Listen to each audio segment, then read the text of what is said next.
ఒక వ్యక్తి రోజు పువ్వులను అలానే వేరే ఇతర సుగంధపు వస్తువులను చేతిలో పట్టుకుంటే తన మనసు అనేది శాంతిగా ప్రేమదాయకంగా ఉంటుంది.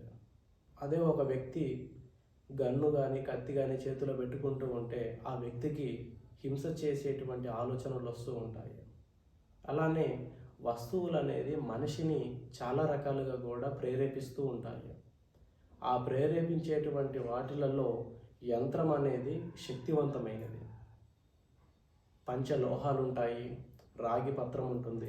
ఇలా వీటిపై అనేది కొన్ని తంత్రముద్రలను యంత్రాలను మనం వాటిపైన అనేది గీసి వాటికి పూజలు చేసి మనం నిరంతరము వాటికి అనేది మూలమంత్రము జపిస్తూ మన యొక్క వ్యాపార స్థలాలలో, మన యొక్క గృహ ప్రాంతాలలో, మనం ఉద్యోగం చేసేటువంటి మన యొక్క ప్లేస్లో కానీ పెట్టుకున్నట్టయితే మనం ఏదైతే కోరుకున్న యంత్రం పెట్టుకుంటామో ఆ కోరికకు తగినటువంటి ఒక మంచి ఫలితం అనేది లభిస్తూ ఉంటుంది. యంత్రానికి దివ్యమైన శక్తి ఉంది.